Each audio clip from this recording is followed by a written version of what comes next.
ನಮಸ್ಕಾರ. ಭಾರತದ ಇತಿಹಾಸವನ್ನು, ವರ್ತಮಾನವನ್ನು, ಭವಿಷ್ಯವನ್ನು ಕಿರುಪರಿಚಯ ಮಾಡಿಸುವ ಸಣ್ಣ ಪ್ರಯತ್ನವೇ ಭಾರತ ನಿನ್ನೆ, ಇಂದು, ನಾಳೆ. ಹರಪ್ಪ ನಾಗರಿಕತೆಯಿಂದ ಲೆಕ್ಕ ಮಾಡಿದರೂ ಕೂಡ ಭಾರತಕ್ಕೆ ಸುಮಾರು 5,000 ವರ್ಷಗಳ ಇತಿಹಾಸ ಇದೆ. ಹರಪ್ಪ ನಾಗರಿಕತೆಗಿಂತ ಮುಂಚಿನಿಂದಲೂ ಕೂಡ ಭಾರತ ಎಂಬಂತಹ ಪರಿಕಲ್ಪನೆ ನಮ್ಮಲ್ಲಿ ಇತ್ತು. ಆದರೆ ಸಾಮಾನ್ಯವಾಗಿ ಇತಿಹಾಸವನ್ನು ನೋಡೋದು ಹರಪ್ಪ ನಾಗರಿಕತೆಯಿಂದ. ಆ ಹರಪ್ಪ ನಾಗರಿಕತೆಯಿಂದ ಲೆಕ್ಕ ಮಾಡಿದರೂ ಕೂಡ ಭಾರತಕ್ಕೆ ಸುಮಾರು 5,000 ವರ್ಷಗಳ ಇತಿಹಾಸ ಇದೆ. ಈ 5,000 ವರ್ಷಗಳ ಇತಿಹಾಸವನ್ನು, ಭವ್ಯವಾದ ಭಾರತದ ಬಗ್ಗೆ ಕೇವಲ 40-45 ನಿಮಿಷಗಳಲ್ಲಿ ಹೇಳಿ ಮುಗಿಸಲು ಸಾಧ್ಯವಿಲ್ಲ. 45 ಗಂಟೆಯಲ್ಲೂ ಹೇಳಿ ಮುಗಿಸಲು ಸಾಧ್ಯವಿಲ್ಲ. ಬೊಗಸೆಯಲ್ಲಿ ಸಮುದ್ರ ಹಿಡಿಯಲು ಸಾಧ್ಯವಿಲ್ಲ. ಆದ್ದರಿಂದ ಈ ಉಪನ್ಯಾಸ ಭಾರತದ ಬಗ್ಗೆ ಕೆಲವು ವಿಷಯಗಳನ್ನು ಮಾತ್ರ ಒಳಗೊಂಡಿದೆ. ಬಂಧುಗಳೇ, ಈ ಜಗತ್ತಿನಲ್ಲಿ ಸುಮಾರು 200 ದೇಶಗಳಿವೆ. 200 ದೇಶಗಳಲ್ಲಿ ಜಗತ್ತಿನ ಗಮನ ಸೆಳೆದದ್ದು ಕೆಲವು ದೇಶಗಳು ಮಾತ್ರ. ಗಮನ ಸೆಳೆದ ದೇಶಗಳು ಕೂಡ ಸ್ವಲ್ಪ ಸಮಯ ಮಾತ್ರ ಜಗತ್ತಿನ ಗಮನ ಸೆಳೆದದ್ದು. ಆರ್ಥಿಕ ಪ್ರಗತಿಯಿಂದಾಗಿ ಅಮೆರಿಕ ಕಳೆದ ಸುಮಾರು 100 ವರ್ಷಗಳಿಂದ ಜಗತ್ತಿನ ಗಮನ ಸೆಳೀತಾ ಇದೆ.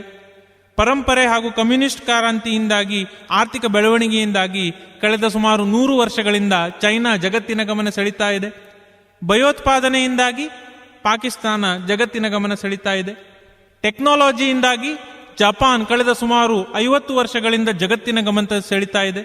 ಆದರೆ ಭಾರತ ಮಾತ್ರ ಕಲೆ, ಸಂಸ್ಕೃತಿ, ಜ್ಞಾನ ಭಂಡಾರ, ಧರ್ಮ, ಕ್ರೀಡೆ, ಆರ್ಥಿಕ ಪ್ರಗತಿ ಇವೆಲ್ಲದರಿಂದಾಗಿ ಸಾವಿರಾರು ವರ್ಷಗಳಿಂದ ನಿರಂತರವಾಗಿ ಜಗತ್ತಿನ ಗಮನವನ್ನು ಸೆಳೆಯುತ್ತಲೇ ಇದೆ. ಭಾರತವನ್ನು ಹಲವಾರು ವಿದ್ವಾಂಸರು ತಮ್ಮದೇ ದೃಷ್ಟಿಯಲ್ಲಿ ನೋಡಿದ್ದಾರೆ, ಹೇಳಿದ್ದಾರೆ. ಭಾರತ ಪವಿತ್ರ ನೆಲ ಎಂದು ನಂಬುವವರ ದೃಷ್ಟಿ ಒಂದು ಕಡೆ, ಭಾರತ ಬಡತನದಿಂದ, ಭ್ರಷ್ಟರಿಂದ ಕೂಡಿದ ದೇಶ ಎಂದು ಅಸಹ್ಯ ಪಡುವವರ ದೃಷ್ಟಿ ಇನ್ನೊಂದು ಕಡೆ. ವೀರ್ ಸಾವರ್ಕರ್ ಹೇಳಿದ್ದಾರೆ, ಭಾರತ ಮಾತೃಭೂಮಿ, ಪಿತೃಭೂಮಿ ಮತ್ತು ಪುಣ್ಯಭೂಮಿ. ಸಾವರ್ಕರ್ರ ಹಿಂದುತ್ವ ಕೃತಿ ಓದಿದರೆ ನಮ್ಮ ಮನಸ್ಸಿನಲ್ಲಿ ಭಾರತದ ಬಗ್ಗೆ ಒಂದು ಪರಿಕಲ್ಪನೆ ಮೂಡುತ್ತದೆ. ನೆಹರು ಅವರ ಡಿಸ್ಕವರಿ ಆಫ್ ಇಂಡಿಯಾ ಕೃತಿ ಓದಿದರೆ ಭಾರತದ ಬಗ್ಗೆ ಇನ್ನೊಂದು ಪರಿಕಲ್ಪನೆ ಮೂಡುತ್ತದೆ. ಗಾಂಧೀಜಿಯವರ ಹಿಂದೂ ಸ್ವರಾಜ್ ಕೃತಿ ಓದಿದರೆ ಭಾರತದ ಬಗ್ಗೆ ಇನ್ನೊಂದು ಪರಿಕಲ್ಪನೆ ಮೂಡುತ್ತದೆ. ಸಾವರ್ಕರ್, ನೆಹರು, ಗಾಂಧೀಜಿ ಮೂವರೂ ಬರೆದದ್ದು ಒಂದೇ ಭಾರತದ ಬಗ್ಗೆ. ಆದರೆ ಅವುಗಳನ್ನು ಓದಿದ ನಂತರ ಮೂಡುವ ಪರಿಕಲ್ಪನೆ ಮಾತ್ರ ಬೇರೆ ಬೇರೆ. ಕಾರಣ, ಸಾವರ್ಕರ್ರಿಗೆ ಭಾರತ ಹೇಗೆ ಕಾಣಿಸಿತ್ತೋ ಹಾಗೆ ನೆಹರು ಅವರಿಗೆ ಭಾರತ ಕಾಣಿಸಲಿಲ್ಲ. ನೆಹರು ಅವರಿಗೆ ಭಾರತ ಹೇಗೆ ಕಾಣಿಸಿತ್ತೋ ಹಾಗೆ ಗಾಂಧೀಜಿಗೆ ಭಾರತ ಕಾಣಿಸಲಿಲ್ಲ. ಮೂವರು ಅವರವರಿಗೆ ಭಾರತ ಹೇಗೆ ಕಾಣಿಸಿತ್ತೋ ಹಾಗೆ ಬರೆದರು. ಪರಿಣಾಮವಾಗಿ ನಮಗೆ 3 ಕೃತಿಗಳನ್ನು ಓದಿದ ನಂತರ ಭಾರತದ ಬಗ್ಗೆ 3 ಬೇರೆ ಬೇರೆ ಕಲ್ಪನೆ ಮೂಡುತ್ತದೆ. ಇಲ್ಲಿ ನಾನು ಹೇಳಿರುವುದು ನನಗೆ ಕಂಡ ಭಾರತವನ್ನು ಮಾತ್ರ. ಬಹುತೇಕ ಭಾರತೀಯರು ಭಾವುಕರು, ಧಾರ್ಮಿಕರು. ಆದ್ದರಿಂದ ಭಾರತ ದೇಶ ಪವಿತ್ರ ಎಂಬ ಕಲ್ಪನೆ ನಮ್ಮಲ್ಲಿ ಬೆಳೆಯಿತು. ಈ ನೆಲದಲ್ಲಿ ಹುಟ್ಟಲು ಪುಣ್ಯ ಮಾಡಿರಬೇಕು ಎಂಬಂತಹ ಒಂದು ನಂಬುಗೆ ನಮ್ಮಲ್ಲಿ ಹುಟ್ಟಿಕೊಂಡಿತು. ಈ ಜಗತ್ತಿನಲ್ಲಿ ಬಂದ ವಿದ್ವಾಂಸರಲ್ಲಿ ಬಹುತೇಕ ಎಲ್ಲರೂ ಕೂಡ ಭಾರತದ ಬಗ್ಗೆ ಒಂದಲ್ಲ ಒಂದು ಒಳ್ಳೆಯ ಮಾತನ್ನೇ ಹೇಳಿದ್ದಾರೆ. ನಮಗೆ ಲೆಕ್ಕ ಕಲಿಸಿದ್ದೇ ಭಾರತ, ಅದಿಲ್ಲದಿದ್ದರೆ ಯಾವ ವೈಜ್ಞಾನಿಕ ಸಂಶೋಧನೆಯೂ ಸಾಧ್ಯವಾಗುತ್ತಿರಲಿಲ್ಲ. ಹೀಗೆ ಹೇಳಿದವರು ವಿಜ್ಞಾನಿ ಆಲ್ಬರ್ಟ್ ಐನ್ಸ್ಟೀನ್. ಜಗತ್ತಿಗೆ ಶೂನ್ಯದ ಕೊಡುಗೆ ನೀಡಿದ್ದು ಭಾರತ, ಬೇರೆ ಯಾವ ದೇಶವೂ ನೀಡದಷ್ಟು ಕೊಡುಗೆಯನ್ನ ಭಾರತ ನೀಡಿದೆ. ಹೀಗೆ ಹೇಳಿದವರು ಹೋಬಲ್. ಇಂದು ನಾವು ಅಧ್ಯಯನ ಮಾಡುತ್ತಿರುವ ಪ್ರಮುಖ ವೈಜ್ಞಾನಿಕ ವಿಚಾರಗಳನ್ನು ವೇದಗಳು 5,000 ವರ್ಷಗಳ ಹಿಂದೆಯೇ ಹೇಳಿದ್ದವು. ಹೀಗೆ ಹೇಳಿದವರು ರೀಲೆ. ಭಾರತ ವೇದಗಳ ಭೂಮಿ. ವೇದ ಎಂದರೆ ಕೇವಲ ಧಾರ್ಮಿಕ ವಿಚಾರ ಮಾತ್ರವಲ್ಲ. ಇಂದು ವಿಜ್ಞಾನ ಸತ್ಯ ಎಂದು ನಿರೂಪಿಸಿರುವ ಹಲವಾರು ಸಂಗತಿಗಳನ್ನು ವೇದ ಒಳಗೊಂಡಿದೆ. ಇಲೆಕ್ಟ್ರಿಸಿಟಿ, ಇಲೆಕ್ಟ್ರಾನಿಕ್ಸ್ ಇವುಗಳೆಲ್ಲ ಜಗತ್ತಿಗೆ ತಿಳಿಯುವುದಕ್ಕಿಂತ ಮುಂಚೆಯೇ ಭಾರತೀಯರಿಗೆ ತಿಳಿದಿತ್ತು. ಹೀಗೆ ಹೇಳಿದವರು ವಿಲ್ಕಾಕ್ಸ್. ಸೂರ್ಯನಡಿ ಇರುವ ಅತ್ಯಂತ ವಿಶೇಷವಾದಂತಹ ದೇಶ ಭಾರತ. ಹೀಗೆ ಹೇಳಿದವರು ಮಾರ್ಕ್ ಟ್ವೇನ್. ಇವೆಲ್ಲದಕ್ಕೂ ಕಳಶವಿಟ್ಟಂತೆ ಜಗತ್ತಿನ 21 ನಾಗರಿಕತೆಗಳನ್ನು ಅಧ್ಯಯನ ಮಾಡಿದ, ಸ್ಟಡಿ ಆಫ್ ಹಿಸ್ಟರಿ ಎಂಬ ಬೃಹತ್ ಕೃತಿಯನ್ನು ರಚಿಸಿದಂತಹ ಅರ್ನಾಲ್ಡ್ ಟಾಯ್ನ್ಬಿ ಹೇಳಿದರು, ಭಾರತ ತನ್ನನ್ನು ಆಕ್ರಮಿಸಿದವರನ್ನು ಆಕ್ರಮಿಸುತ್ತದೆ, ರಾಜಕೀಯವಾಗಿ ಅಲ್ಲ, ಸಾಂಸ್ಕೃತಿಕವಾಗಿ ಅಂತ. India will conquer its conquerors not politically but culturally. ಅವರ ಈ ಮಾತು ಹೇಳಲಿಕ್ಕೆ ಕಾರಣ ಏನು ಅಂತ ಹೇಳಿದರೆ, ಭಾರತದ ಸಾಂಸ್ಕೃತಿಕ ಹಿರಿಮೆಯೇ ಆಗಿದೆ. ಭಾರತದಲ್ಲಿ ಎಷ್ಟೊಂದು ಕಲಾ ಪ್ರಕಾರಗಳಿವೆ ನೋಡಿ, ಸಂಗೀತದಲ್ಲಿ ಎಷ್ಟು ಪ್ರಕಾರಗಳಿವೆ ನೋಡಿ. ಸಂಗೀತ ಕ್ಷೇತ್ರದಲ್ಲಿ ಹಿಂದೂಸ್ತಾನಿ ಶಾಸ್ತ್ರೀಯ ಸಂಗೀತ, ದಕ್ಷಿಣಾದಿ ಸಂಗೀತ, ಪಂಜಾಬಿನ ಬಾಂಗ್ರಾ, ಅಸ್ಸಾಮಿನ ಬಿಹು, ಜಾರ್ಖಂಡ್ ಹಾಗೂ ಪಶ್ಚಿಮ ಬಂಗಾಳದ ಚಾವು, ಒರಿಸ್ಸಾದ ಸಾಂಬಲ್ಪುರಿ, ರಾಜಸ್ಥಾನದ ಗೂಮರ್, ಮಹಾರಾಷ್ಟ್ರದ ಲಾವಣಿ. ನೀವು ನಾಟ್ಯ ಕ್ಷೇತ್ರವನ್ನು ತೆಗೆದುಕೊಂಡ್ರೆ ತಮಿಳುನಾಡಿನ ಭರತನಾಟ್ಯ, ಉತ್ತರ ಪ್ರದೇಶದ ಕಥಕ್, ಕೇರಳದ ಕಥಕಲಿ, ಮೋಹಿನಿಯಾಟ್ಟಂ, ಆಂಧ್ರ ಪ್ರದೇಶದ ಕುಚಿಪುಡಿ, ಮಣಿಪುರದ ಮಣಿಪುರಿ, ಒಡಿಸ್ಸಾದ ಒಡಿಸ್ಸಿ, ಅಸ್ಸಾಂನ ಸಟ್ರಿಯ. ಇದು ಕೆಲವು ಉದಾಹರಣೆಗಳು ಮಾತ್ರ. ಇಂತಹ ಅದ್ಭುತವಾದಂತಹ ಸಾಂಸ್ಕೃತಿಕ ಹಿರಿಮೆಯನ್ನು ನೋಡಿ ಅರ್ನಾಲ್ಡ್ ಟಾಯ್ನ್ಬಿ ಹೇಳಿದ್ದು, ಭಾರತ ತನ್ನನ್ನು ಆಕ್ರಮಿಸಿದವರನ್ನು ಆಕ್ರಮಿಸಿಕೊಳ್ತದೆ, ರಾಜಕೀಯವಾಗಿ ಅಲ್ಲ, ಸಾಂಸ್ಕೃತಿಕವಾಗಿ ಅಂತ. ನಿನ್ನೆಯ ಭಾರತ. ನಾವು ನಿನ್ನೆಯ ಭಾರತವನ್ನು 3 ವಿಭಾಗಗಳಲ್ಲಿ ವಿಂಗಡಿಸಬಹುದು. ಮೊದಲನೇ ವಿಭಾಗ ಪುರಾತನ ಭಾರತ. ಸುಮಾರು 3ನೇ ಶತಮಾನದ ಭಾರತದಿಂದ ಸುಮಾರು 11ನೇ ಶತಮಾನದ ಭಾರತ ಪುರಾತನ ಭಾರತ. ಎರಡನೆಯ ವಿಭಾಗ ಮಧ್ಯಕಾಲೀನ ಭಾರತ. ಸುಮಾರು 11ನೇ ಶತಮಾನದ ಭಾರತದಿಂದ ಸುಮಾರು 17ನೇ ಶತಮಾನದ ಭಾರತ ಮಧ್ಯಕಾಲೀನ ಭಾರತ. ಈ ಮಧ್ಯಕಾಲೀನ ಭಾರತವನ್ನು ಮುಸ್ಲಿಂ ಭಾರತ ಅಂತ ಕರೆದವರು ಇದ್ದಾರೆ. ಕಾರಣ ಅಂದರೆ ಈ ಕಾಲದಲ್ಲಿ ಬಹಳ ಜನ ಮುಸಲ್ಮಾನ ರಾಜರು ಆಳಿದರು. 3ನೆಯ ಭಾರತ ಆಧುನಿಕ ಭಾರತ. ಇದು 3ನೆಯ ವಿಭಾಗ. ಸುಮಾರು 17ನೇ ಶತಮಾನದ ಭಾರತದಿಂದ ಸುಮಾರು 19ನೇ ಶತಮಾನದ ಭಾರತ ಆಧುನಿಕ ಭಾರತ. ಈ ಕಾಲಘಟ್ಟವನ್ನು ಬ್ರಿಟಿಷ್ ಭಾರತ ಅಂತ ಕರೆದವರು ಇದ್ದಾರೆ. ಕಾರಣ ಅಂದರೆ ಈ ಕಾಲಘಟ್ಟದಲ್ಲಿ ಬ್ರಿಟಿಷರು ಆಳ್ವಿಕೆ ನಡೆಸಿದರು. ಪುರಾತನ ಭಾರತದಲ್ಲಿ ಇಂದಿನ ಹಾಗೆ ರಾಷ್ಟ್ರದ ಪರಿಕಲ್ಪನೆ ಇರಲಿಲ್ಲ. ಆದರೆ ಈ ಭೂಮಿ ಪುಣ್ಯಭೂಮಿ ಎನ್ನುವಂತಹ ಒಂದು ಪರಿಕಲ್ಪನೆ ಇತ್ತು. ಪುರಾತನ ಭಾರತದಲ್ಲಿ ಮೊದಲು ನಂದರ ಸಾಮ್ರಾಜ್ಯವಿತ್ತು. ನಂತರ ಮೌರ್ಯರು, ಶಾತವಾಹನರು, ಕಣ್ವರು, ಕುಶಾನರು, ಗುಪ್ತರು, ವರ್ಧನರು, ಪಲ್ಲವರು, ಚೋಳರು, ಚಾಲುಕ್ಯರು, ರಾಷ್ಟ್ರಕೂಟರು, ರಜಪೂತರು ಆಳಿದರು. ನಂದರ ಕಾಲದಲ್ಲಿ ಮಹಾಪದ್ಮನಂದ, ಧನನಂದ ಮುಂತಾದಂತಹ ರಾಜರಿದ್ದರು. ನಂತರ ಬಂದಂತಹ ಮೌರ್ಯರ ಯುಗ ಸುವರ್ಣ ಯುಗ ಅಂತಲೇ ಕರಿಬಹುದು. ಚಂದ್ರಗುಪ್ತ ಮೌರ್ಯ, ಬಿಂದುಸಾರ ಮುಂತಾದಂತಹ ಜನಪ್ರಿಯ ರಾಜರು ಇದ್ದದ್ದು ಇದೇ ಮೌರ್ಯರ ಕಾಲದಲ್ಲಿ. ಅವರಿಗೆಲ್ಲ ಕಳಶ ಇಟ್ಟಂತೆ ಅಶೋಕ ಆಳಿದ್ದು ಕೂಡ ಇದೇ ಕಾಲದಲ್ಲಿ. ಶೂರನಾಗಿದ್ದ ಅಶೋಕ ಕಳಿಂಗ ಯುದ್ಧದಲ್ಲಿ ಗೆಲ್ತಾನೆ. ಯುದ್ಧದಲ್ಲಿ ಸುಮಾರು 1,00,000 ಜನ ಜೀವ ಕಳೆದುಕೊಂಡದ್ದನ್ನು ನೋಡ್ತಾನೆ. ಅವನ ಮನಸ್ಸು ಪರಿವರ್ತನೆ ಆಗ್ತದೆ. ಆತ ಯುದ್ಧವನ್ನು ತ್ಯಜಿಸಿ ಅಹಿಂಸಾವಾದಿ ಆಗ್ತಾನೆ. ಬೌದ್ಧ ಧರ್ಮದ ಪ್ರಸಾರ ಮಾಡ್ತಾನೆ. ಬಂಧುಗಳೇ, ಇಂದು China, Nepal, Sri Lanka, Bhutan, Burma, Thailand ಈ ಎಲ್ಲ ದೇಶಗಳಲ್ಲಿ ಬೌದ್ಧ ಧರ್ಮವನ್ನು ನಾವು ಕಾಣಬಹುದು ಅಂತಾದರೆ ಅದಕ್ಕೆಲ್ಲ ಕಾರಣ ಭಾರತದ ಅಶೋಕ. ಭಾರತದ ಅಶೋಕ ಬೌದ್ಧ ಧರ್ಮದ ಪ್ರಸಾರಕ್ಕಾಗಿ ತನ್ನ ಮಗ ಮಹೇಂದ್ರನನ್ನ ಶ್ರೀಲಂಕಾಕ್ಕೆ ಕಳಿಸ್ತಾನೆ. ಸನ್ಯಾಸಿ ಮಾಧ್ಯಮಿಕರನ್ನ ಅಫ್ಘಾನಿಸ್ತಾನಕ್ಕೆ ಕಳುಹಿಸ್ತಾನೆ. ಸನ್ಯಾಸಿ ಮಹಾರಕ್ಷಿತ್ರನ್ನ Syria, Iran, Egypt, Greece, Italy, Turkey ಮುಂತಾದ ದೇಶಗಳಿಗೆ ಕಳಿಸ್ತಾನೆ. ಸನ್ಯಾಸಿ ಮಾಸಿಮ್ರನ್ನ ನೇಪಾಳ, ಭೂತಾನ್, ಚೈನಾ, ಮಂಗೋಲಿಯಾ, ಸೋನುತ್ತರ್ರನ್ನ ಕಾಂಬೋಡಿಯಾ, ಬರ್ಮಾ, ಥೈಲ್ಯಾಂಡ್, ವಿಯೆಟ್ನಾಂ, ಹೀಗೆ ಜಗತ್ತಿನಾದ್ಯಂತ ಬೌದ್ಧ ಧರ್ಮದ ಪ್ರಸಾರಕ್ಕೆ ಮುಂದಾಗ್ತಾನೆ ಅಶೋಕ. ಇವಿಷ್ಟೇ ಅಲ್ಲದೆ ಸರ್ವಧರ್ಮ ಸಮ್ಮೇಳನಗಳನ್ನು ಆಯೋಜಿಸಿ ಎಲ್ಲಾ ಧರ್ಮದ ಮೂಲ ಸತ್ವವೂ ಕೂಡ ಅಹಿಂಸೆಯೇ, ಶಾಂತಿಯೇ ಅನ್ನುವಂಥದ್ದನ್ನು ಜಗತ್ತಿಗೆ ಸಾರಿ ಹೇಳ್ತಾನೆ ಅಶೋಕ. ಮೌರ್ಯರ ಕಾಲದಲ್ಲಿದ್ದಂತಹ ಇನ್ನೊಂದು ವಿಶೇಷ ಅಂತ ಹೇಳಿದ್ರೆ ಕೌಟಿಲ್ಯ, ಚಾಣಕ್ಯ. ಜಗತ್ತಿನಾದ್ಯಂತ ವಿಶೇಷವಾಗಿ ಭಾರತದಲ್ಲಿ ಇಂದೂ ಕೂಡ ಓದಲ್ಪಡುವಂತಹ ಕೃತಿ ಅರ್ಥಶಾಸ್ತ್ರ. ಅದನ್ನು ಬರೆದವರು ಕೌಟಿಲ್ಯ. ಅರ್ಥಶಾಸ್ತ್ರವನ್ನು ಕದ್ದು ಪಾಶ್ಚಾತ್ಯರು ಪ್ರಿನ್ಸಸ್ ಎನ್ನುವಂತಹ ಕೃತಿಯನ್ನು ರಚಿಸಿದ್ದಾರೆ. ಅದರ ಮೂಲ ಇರೋದು ಭಾರತದಲ್ಲಿ. ಗುಪ್ತರ ಕಾಲದಲ್ಲಿ ರಾಜನಾಗಿದ್ದಂತಹ ಸಮುದ್ರಗುಪ್ತನನ್ನ ಭಾರತದ ನೆಪೋಲಿಯನ್ ಎಂದು ಕರೆಯಲಾಗ್ತದೆ. ಈ ಕಾಲದ ವಿಶೇಷತೆ ಎಂದರೆ ಕಾಳಿದಾಸ ಎಂಬ ಮಹಾನ್ ನಾಟಕಗಾರ. ಎರಡನೆಯ ವಿಶೇಷ ಎಂದರೆ ಈ ಕಾಲದಲ್ಲಿದ್ದ ನಳಂದ ವಿಶ್ವವಿದ್ಯಾಲಯ. ಮೂರನೆಯ ವಿಶೇಷವೆಂದರೆ ಆರ್ಯಭಟ್. ಕಾಳಿದಾಸ ಅಭಿಜ್ಞಾನ ಶಾಕುಂತಲ, ಮಾಲ್ವಿಕಾಗ್ನಿಮಿತ್ರ, ರಘುವಂಶ, ಮೇಘದೂತ ಮುಂತಾದ ಕೃತಿಗಳನ್ನು ರಚಿಸಿದ ಕಾಳಿದಾಸ. ಆತನ ಕೃತಿಗಳು ಜಗತ್ತಿನ ಇತಿಹಾಸದಲ್ಲೇ ರಚಿತವಾದ ಶ್ರೇಷ್ಠ ಕೃತಿಗಳ ಸಾಲಿಗೆ ಸೇರ್ತವೆ. ಮೊದಲು ಅಭಿಜ್ಞಾನ ಶಾಕುಂತಲ ಕೃತಿ ಯುರೋಪ್ನಲ್ಲಿ ಜನಪ್ರಿಯವಾಯಿತು. ಆ ನಾಟಕ ಮೊದಲು ಇಂಗ್ಲಿಷ್ಗೆ ಅನುವಾದವಾಯಿತು. ನಂತರ ಜರ್ಮನ್ ಭಾಷೆಗೂ ಅನುವಾದವಾಯಿತು. ಜರ್ಮನ್ ಕವಿ ಗೋತೆ ಕಾಳಿದಾಸನ ಕೃತಿಗಳನ್ನು ಮಾಸ್ಟರ್ ಪೀಸ್ ಎಂದು ಕರೆದಿದ್ದಾನೆ. ವಿಲಿಯಂ ಜೋಸ್ ಕಾಳಿದಾಸನನ್ನ ಭಾರತದ ಶೇಕ್ಸ್ಪಿಯರ್ ಎಂದು ಕರೆದಿದ್ದಾನೆ. 1789ರಲ್ಲಿ ವಿಲಿಯಂ ಜೋನ್ಸ್ ಶಾಕುಂತಲ ನಾಟಕವನ್ನು ಅನುವಾದಿಸಿ ಯುರೋಪಿನ ದೇಶಗಳಿಗೆ ಪರಿಚಯಿಸಿದ.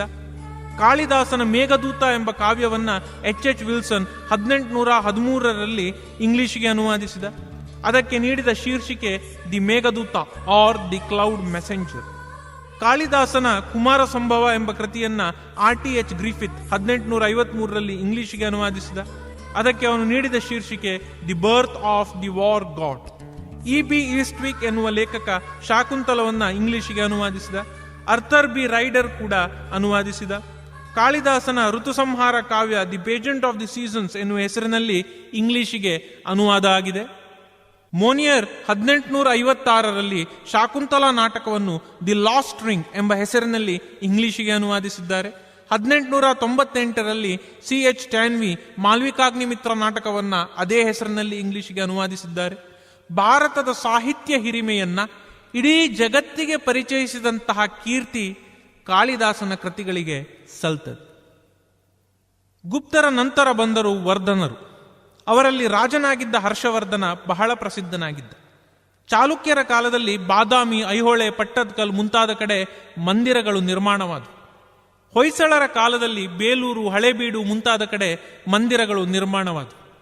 ಆ ಮಂದಿರಗಳೆಲ್ಲ ಇಂದೂ ಕೂಡ ಬಹಳ ಜನಪ್ರಿಯವಾಗಿದೆ. ಭಾರತದ ಭವ್ಯ ಪರಂಪರೆಯನ್ನು ಸಾರಿದ, ನಿರೂಪಿಸಿದ ದೇವಾಲಯಗಳು ಅವು. ರಾಷ್ಟ್ರಕೂಟರ ಕಾಲದಲ್ಲಿ ಕವಿರಾಜ ಮಾರ್ಗ ಎಂಬ ಅದ್ಭುತ ಕೃತಿ ರಚನೆಯಾಯಿತು. ಅದು ಇಂದೂ ಕೂಡ ಜನರಿಂದ ಓದಲ್ಪಟ್ಟಿದೆ. ರಜಪುತರ ಕಾಲದಲ್ಲಿ ಪೃಥ್ವಿರಾಜ್ ಚೌಹಾಣ್ ಎಂಬ ಶೂರ ರಾಜನಿದ್ದ. ಮೊಹಮ್ಮದ್ ಗಜನಿ ಆ ಕಾಲದಲ್ಲಿ ಸೋಮನಾಥ್ ಹಾಗೂ ಹಲವಾರು ಮಂದಿರಗಳ ಮೇಲೆ ದಾಳಿ ಮಾಡ್ತಾನೆ. ಅಲ್ಲಿರುವ ಸಂಪತ್ತನ್ನ ಲೂಟಿ ಮಾಡ್ತಾನೆ. ಗಜನಿ ಒಟ್ಟಿಗೆ 17 ಬಾರಿ ಆಕ್ರಮಣವನ್ನ ಮಾಡ್ತಾನೆ. ಇದರ ನಂತರ ಪೃಥ್ವಿರಾಜ್ ಚೌಹಾಣ್ಯರಿಗೆ ಎದುರಾದದ್ದು ಮೊಹಮ್ಮದ್ ಗೋರಿ ರಾಜಪುತರ ಮೇಲೆ ಆಕ್ರಮಣವನ್ನ ಮಾಡ್ತಾನೆ. ಆಗ ಪೃಥ್ವಿರಾಜ್ ಚೌಹಾಣ್ ಗೋರಿಯನ್ನ ಸೋಲಿಸ್ತಾರೆ, ರಜಪೂತ ಸಾಮ್ರಾಜ್ಯವನ್ನ ಉಳಿಸ್ತಾರೆ. ಆದರೆ ಗೋರಿ 2ನೇ ಬಾರಿ ಆಕ್ರಮಣ ಮಾಡಿದಾಗ ಆಗ ಮಾತ್ರ ಗೋರಿ ಗೆಲ್ಲುತ್ತಾನೆ. ಚೌಹಾಣರು ಸೋಲನ್ನ ಒಪ್ಕೊಳ್ಬೇಕಾಗ್ತದೆ. ಇಲ್ಲಿಗೆ ಪುರಾತನ ಭಾರತದ ಕಾಲ ಮುಗಿತು ಅಂತ ಹೇಳ್ಬೋದು. ಮುಂದಿನದ್ದು ಮಧ್ಯಕಾಲೀನ ಭಾರತ. ಮಧ್ಯಕಾಲೀನ ಭಾರತವನ್ನ ಮುಸ್ಲಿಂ ಭಾರತ ಎಂದು ಕರೆದವರು ಕೂಡ ಇದ್ದಾರೆ. ಕಾರಣ, ಈ ಕಾಲದಲ್ಲಿ ತುಂಬಾ ಜನ ಮುಸಲ್ಮಾನರು ರಾಜರು ಆಳಿದರು. 1206ರಲ್ಲಿ ದೆಹಲಿ ಸುಲ್ತಾನರು ಆಡಳಿತವನ್ನು ಪ್ರಾರಂಭಿಸಿದರು. ಅಲ್ಲಿಂದ ಪ್ರಾರಂಭವಾಯಿತು ಮಧ್ಯಕಾಲೀನ ಭಾರತ. ಖಿಲ್ಜಿ, ತುಗ್ಲಕ್, ಸೈಯದ್ ಲೋಧಿ, ಮೊಘಲರು ಮುಂತಾದವರು ಮಧ್ಯಕಾಲೀನ ಭಾರತದಲ್ಲಿ ಆಳಿದರು. ಈ ಕಾಲದಲ್ಲಿ ದಕ್ಷಿಣ ಭಾರತದಲ್ಲಿ ಸೇವುಣರು, ಕಾಕತೀಯರು, ಪಾಂಡ್ಯರು ಮುಂತಾದ ಹಿಂದೂ ರಾಜರುಗಳು ಅರ್ಥಾತ್ ಹಿಂದೂ ಸಾಮ್ರಾಜ್ಯಗಳು ಕೂಡ ಇದ್ವು. ಮಧ್ಯಕಾಲೀನ ಭಾರತದಲ್ಲಿ ತಾಜ್ ಮೆಹಲ್ ನಿರ್ಮಾಣವಾಯಿತು, ಕುತುಬ್ ಮಿನಾರ್ ನಿರ್ಮಾಣವಾಯಿತು. ಹೊರದೇಶದಿಂದ ಆಗಮಿಸಿದ್ದ ಮುಸ್ಲಿಂ ರಾಜರ ಭಾಷೆ ಅರಬಿಕ್ ಅಥವಾ ಪರ್ಷಿಯನ್ ಆಗಿರುತ್ತಿತ್ತು. ಆ ಎರಡೂ ಭಾಷೆಗಳು ಸ್ಥಳೀಯ ಭಾಷೆಗಳೊಂದಿಗೆ ಸೇರಿಕೊಂಡಾಗ ತಯಾರಾದಂತಹ ಭಾಷೆಯೇ ಉರ್ದು ಭಾಷೆ. ಇವತ್ತು ಬಹಳ ಜನಪ್ರಿಯವಾಗಿರುವಂತಹ ಬಿರಿಯಾನಿ ಎಂಬ ತಿನಿಸು, ಶೇರ್ವಾನಿ ಎಂಬ ಉಡುಪು, ಇವುಗಳೆಲ್ಲ ಭಾರತಕ್ಕೆ ಕಾಲಿಟ್ಟದ್ದು ಇದೇ ಕಾಲದಲ್ಲಿ. ಸುಫಿ ಸಾಹಿತ್ಯ ಸಂಗೀತಗಳೆಲ್ಲ ಚಾಲ್ತಿಗೆ ಬಂದದ್ದು ಇದೇ ಕಾಲದಲ್ಲಿ. ಸುಮಾರು 500 ವರ್ಷಗಳ ಕಾಲ ಮುಸ್ಲಿಂ ಸಂಸ್ಕೃತಿ ಹಾಗೂ ಭಾರತೀಯ ಸಂಸ್ಕೃತಿ ಒಟ್ಟಿಗೆ ಸೇರಿದ್ದವು. ಅದರ ಪರಿಣಾಮವನ್ನ ನಾವು ಇಂದೂ ಕೂಡ ಗುರುತಿಸಬಹುದು. ಉದಾಹರಣೆಗೆ ಹಿಂದೂಸ್ತಾನಿ ಶಾಸ್ತ್ರೀಯ ಸಂಗೀತದಲ್ಲಿ ಪರ್ಷಿಯನ್ ಪ್ರಭಾವ ಇದೆ. ಆಧುನಿಕ ಭಾರತ. ಮಧ್ಯಕಾಲೀನ ಭಾರತದ ನಂತರದ ಭಾರತ ಆಧುನಿಕ ಭಾರತ. ಈ ಕಾಲದಲ್ಲಿ ಈಸ್ಟ್ ಇಂಡಿಯಾ ಕಂಪನಿ ಭಾರತಕ್ಕೆ ಬಂತು. ಭಾರತವನ್ನ ಮೋಸದಿಂದ ಆಕ್ರಮಿಸಿಕೊಂಡಿತ್ತು. ಭಾರತವನ್ನು ಗುಲಾಮಗಿರಿಗೆ ತಳ್ಳಿತು. 1857ರಲ್ಲಿ ಬ್ರಿಟಿಷರ ವಿರುದ್ಧ ಪ್ರಥಮ ಸ್ವಾತಂತ್ರ್ಯ ಸಂಗ್ರಾಮವಾಯಿತು. ಅದು ಯಶಸ್ವಿಯಾಗಲಿಲ್ಲ. ನಂತರ ಭಗತ್ ಸಿಂಗ್, ಸುಭಾಷ್ ಚಂದ್ರ ಬೋಸ್, ಗಾಂಧೀಜಿ ಮುಂತಾದವರು ಸ್ವಾತಂತ್ರ್ಯಕ್ಕಾಗಿ ಹೋರಾಡಿದರು ಹಾಗೂ ಭಾರತ ರಾಜಕೀಯವಾಗಿ ಸ್ವತಂತ್ರವಾಯಿತು. ರಾಜಕೀಯವಾಗಿ ಸ್ವತಂತ್ರವಾಯಿತು ಅಂತ ನಾನು ಯಾಕೆ ಹೇಳ್ತಾ ಇದ್ದೇನೆ ಅಂದರೆ, ಸಂಪೂರ್ಣವಾಗಿ ಬೌದ್ಧಿಕ ಸ್ವಾತಂತ್ರ್ಯ ನಮಗಿನ್ನೂ ಸಿಕ್ಕಲಿಲ್ಲ. ನಾನೊಮ್ಮೆ ವಿದ್ಯಾರ್ಥಿಗಳ ಹತ್ರ ಪಾಠ ಮಾಡುವಾಗ ಕೇಳಿದೆ, ಏಪ್ರಿಲ್ ಮೇ ತಿಂಗಳಿನಲ್ಲಿ ಯಾಕೆ ರಜೆಯನ್ನು ಕೊಡ್ತಾರೆ ನಿಮಗೆ ಅಂತ. ಅವ್ರು ಹೇಳಿದ್ರು, ಮಾರ್ಚಲ್ಲಿ ಅಕಾಡೆಮಿಕ್ ಇಯರ್ ಮುಗೀತದೆ, ಏಪ್ರಿಲ್ ಮೇಯಲ್ಲಿ ರಜೆ ಕೊಡ್ತಾರೆ ಅಂತ. ನಾನು ಕೇಳಿದೆ, ಮಾರ್ಚಲ್ಲೇ ಯಾಕೆ ಅಕಾಡೆಮಿಕ್ ಇಯರ್ ಮುಗೀತದೆ ಅಂತ. ಅವ್ರು ಹೇಳಿದ್ರು ಗೊತ್ತಿಲ್ಲ. ಬಹುತೇಕ ಜನರಿಗೆ ಉತ್ತರ ಗೊತ್ತಿಲ್ಲ. ಇದಕ್ಕೆ ಕಾರಣ ಏನು ಅಂದರೆ, ಇವತ್ತು ನಮ್ಮಲ್ಲಿ ಇರತಕ್ಕಂಥ ಶೈಕ್ಷಣಿಕ ಪದ್ಧತಿ ಏನಿದೆಯಲ್ಲ, ಅದನ್ನು ಪ್ರಾರಂಭಿಸಿದ್ದು ಬ್ರಿಟಿಷರು ಭಾರತಕ್ಕೆ ಬಂದು ಆ ಒಂದು ಪದ್ಧತಿಯನ್ನು ಪ್ರಾರಂಭಿಸಿದರು. ಅವರು ಇಂಗ್ಲೆಂಡಿನವರು, ತಮಗೆಲ್ಲ ಗೊತ್ತೇ ಇದೆ. ಇಂಗ್ಲೆಂಡಿನವರಾದ ಬ್ರಿಟಿಷರಿಗೆ ಭಾರತದ ಸೆಕೆಯನ್ನು ತಡ್ಕೊಳ್ಳಿಕ್ಕೆ ಆಗ್ತಾ ಇರಲಿಲ್ಲ. ಆದ್ದರಿಂದ ಇಲ್ಲಿ ಬಂದು ಶೈಕ್ಷಣಿಕ ವರ್ಷವನ್ನು ಪ್ರಾರಂಭಿಸಿದ ನಂತರ ಏಪ್ರಿಲ್ ಮೇಯಲ್ಲಿ ರಜೆಯನ್ನು ಕೊಟ್ಟು ಅವರು ತಮ್ಮ ದೇಶಕ್ಕೆ ಮರಳುತ್ತಾ ಇದ್ದರು. ಜೂನಿನಲ್ಲಿ ಪುನಃ ಭಾರತಕ್ಕೆ ಬಂದು ಶಾಲಾ ಕಾಲೇಜುಗಳನ್ನು ಪ್ರಾರಂಭಿಸ್ತಾ ಇದ್ದರು. ಹೀಗೆ ಪ್ರಾರಂಭವಾಯಿತು ನೋಡಿ, ಏಪ್ರಿಲ್ ಮೇಯಲ್ಲಿ ರಜೆ ಕೊಡುವಂತಹ ಒಂದು ಪದ್ಧತಿ. ಆ ಪದ್ಧತಿ ಇವತ್ತೂ ಕೂಡ ಮುಂದುವರಿತಾ ಇದೆ. ಅದು ಶ್ರೇಷ್ಠ ಅಥವಾ ಅದು ನಮಗೆ ಹೊಂದಿಕೊಳ್ಳುವಂತಹ ಪದ್ಧತಿ ಅಂತ ಅದನ್ನು ಮುಂದುವರಿಸಿದರೆ ಅದರಲ್ಲಿ ತಪ್ಪಿಲ್ಲ. ಆದರೆ ಅದು ಯಾಕೆ ಪ್ರಾರಂಭ ಆಯಿತು ಅಂತ ವಿಶ್ಲೇಷಣೆಯನ್ನೇ ಮಾಡದೆ ಬ್ರಿಟಿಷರು ಹಾಕಿಕೊಟ್ಟ ಮಾರ್ಗದಲ್ಲಿ ಕುರುಡರಾಗಿ ನಡೆಯೋದು ಏನುಂಟಲ್ಲ, ಅದು ಶೋಚನೀಯ, ಅದು ದುರಂತ. ಏಪ್ರಿಲ್ ಮೇಯ ರಜೆ ಕೊಡೋದ್ರ ಬದಲಾಗಿ ಆಗಸ್ಟ್ ಸೆಪ್ಟೆಂಬರ್ನಲ್ಲಿ ಕೊಡ್ಬೋದಲ್ಲ, ಜುಲೈ ಆಗಸ್ಟ್ನಲ್ಲಿ ಕೊಡ್ಬೋದಲ್ಲ ಅಂತ. ಮಳೆ ಇರುವ ಪ್ರದೇಶದಲ್ಲಿ, ಎಲ್ಲಿ ಚಿರಾಪುಂಜಿ, ಮೇಘಾಲಯ, ಚಿಕ್ಕಮಗಳೂರು ಮುಂತಾದ ಕಡೆ ಕೊಡ್ಬೋದಲ್ಲ ಅಂತ. ಅದಕ್ಕೆ ಉತ್ತರ ಇಲ್ಲ. ಒಂದು ಪ್ರಶ್ನಾರ್ಥಕವಾದಂತಹ ಚಿಹ್ನೆ. ಸರಿ, ಎರಡನೇ ಪ್ರಶ್ನೆಗೆ ಬರ್ತೇನೆ. ಇದು ಕೂಡ ಅದೇ ರೀತಿ ಇರುವಂಥದ್ದು. ನಾನು ಕೆಲವು ವರ್ಷಗಳ ಹಿಂದೆ ಶಾಕುಂತಲಾ ನಾಟಕವನ್ನು ನೋಡ್ತಾ ಇದ್ದೆ. ನಾಟಕವನ್ನು ನೋಡ್ತಾ ಇರುವಾಗ ಎಲ್ಲರೂ ಬಹಳ ಉತ್ಸುಕರಾಗಿ ನೋಡ್ತಾ ಇದ್ರು, ಉತ್ಸಾಹದಿಂದ ನೋಡ್ತಾ ಇದ್ರು. ಏನೋ ಒಂಥರ ಕ್ಯೂರಿಯಾಸಿಟಿ ಅವರಲ್ಲೂ ಕೂಡ. ಸರಿ, ನಾಟಕ ಪ್ರಾರಂಭವಾಯಿತು. ಎಷ್ಟೊತ್ತಾದರೂ ಕೂಡ ಶಾಕುಂತಲಾ ವೇದಿಕೆಗೆ ಬರ್ತಾ ಇರಲಿಲ್ಲ. ಕುಳಿತಂತಹ ಪ್ರೇಕ್ಷಕರಲ್ಲಿ ಬಹಳ ಕ್ಯೂರಿಯಾಸಿಟಿ, ಅವಳು ಯಾಕೆ ವೇದಿಕೆಗೆ ಬರ್ತಾ ಇಲ್ಲ, ಬೇಗ ಬರಬೇಕಿತ್ತು, ಅವಳನ್ನು ನೋಡುವ ತರಾತುರಿ ಎಲ್ಲ. ಸರಿ, ಸಮಯ ಬಂತು, ಆಕೆ ವೇದಿಕೆಗೆ ಬಂದುಬಿಟ್ರು. ಅವಳು ಬಂದ ತಕ್ಷಣ ಕುಳಿತ ಪ್ರೇಕ್ಷಕರಿಗೆ ಬಹಳ ನಿರಾಸೆ ಆಯಿತು. ನಿರಾಸೆ ಯಾಕಪ್ಪ ಅಂತಂದ್ರೆ, ಶಾಕುಂತಲಾ ಬಹಳ ಬಹಳ ಬಹಳ ಕಪ್ಪಗಿದ್ಲು. ಇಲ್ಲಿ ನನ್ನ ಪ್ರಶ್ನೆ ಏನು ಅಂತಂದ್ರೆ, ನಾಯಕಿಯಾದವಳು, ನಾಯಕನಾದವನು ಬೆಳ್ಳಗೇ ಇರಬೇಕು ಅಂತ ನಾವು ಯಾಕೆ ಬಯಸ್ತೇವೆ? ಕಪ್ಪಾಗಿ ಇದ್ರೆ ತೊಂದರೆ ಏನು? ಈಗ ನೀವು ಪೇಟೆಗೆ ಹೋದ್ರೆ ನಿಮ್ಮ ಮೈ ಚರ್ಮವನ್ನು ಬಿಳಿ ಮಾಡಲಿಕ್ಕೆ ನೂರಾರು ಕ್ರೀಮ್ಗಳು ಸಿಗ್ತವೆ. ಕಪ್ಪು ಮಾಡಲಿಕ್ಕೆ ಯಾವ ಕ್ರೀಮ್ ಕೂಡ ಇಲ್ಲ. ಯಾಕೆ ಅಂದ್ರೆ ಅಂತಹ ಒಂದು ಕ್ರೀಮ್ ಇದ್ರೆ ಅದನ್ನು ಯಾರೂ ಕೊಳ್ಳೋದಿಲ್ಲ. ಎಲ್ಲರಿಗೂ ಬೆಳ್ಳಗಾಗಬೇಕು ಹೊರತು ಕಪ್ಪಗಾಗ್ಲಿಕ್ಕೆ ಯಾರಿಗೂ ಇಷ್ಟ ಇಲ್ಲ. ಸರಿ, ರಜನಿಕಾಂತ್ ಅನ್ನುವ ಸೂಪರ್ ಸ್ಟಾರ್ ಆದ ನಂತರವೂ ಕೂಡ ಯಾಕೆ ಮುಖಕ್ಕೆ ಪೇಂಟ್ ಅನ್ನ ಬಡ್ಕೊಂಡು ಬರಬೇಕಾಗ್ತದೆ? ಬಿಳಿ ಪೇಂಟ್ ಅನ್ನು ಯಾಕೆ ಬಡ್ಕೊಂಡು ಬರಬೇಕಾಗ್ತದೆ? ಆತ ತನ್ನ ಕಪ್ಪು ಬಣ್ಣದಿಂದಲೇ ಬರ್ಬೋದಲ್ಲ. ಆತ ಯಾಕೆ ಬರ್ತಾನೆ ಹಾಗೆ ಅಂತಂದ್ರೆ, ಅವನಿಗೆ ಗೊತ್ತಿದೆ, ಜನ ನಿರೀಕ್ಷೆ ಮಾಡ್ತಾರೆ ಹೀರೋ ಬೆಳ್ಳಗಿರಬೇಕು ಅಂತ. ಅದಕ್ಕಾಗಿ ಆತ ಬಿಳಿ ಪೇಂಟ್ ಅನ್ನು ಬಡ್ಕೊಂಡು ಬರ್ತಾನೆ. ಸರಿ, ಯಾಕೆ ಇಷ್ಟರ ಮಟ್ಟಿಗೆ ಬೆಳ್ಳಗಾಗುವ ಹುಚ್ಚು ಈ ದೇಶದಲ್ಲಿ ಇದೆ?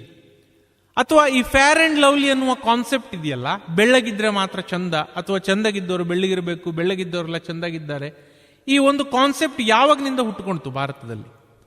ನೋಡಿ, ನಮ್ಮ ಇಡೀ ಪರಂಪರೆಯನ್ನು ನೀವು ತೆಗೆದು ನೋಡಿದ್ರೆ, ನಾವು ಅತ್ಯಂತ ಸುರಸುಂದರಾಂಗ ಅಂತ ಕರೆದದ್ದು ಯಾರನ್ನ?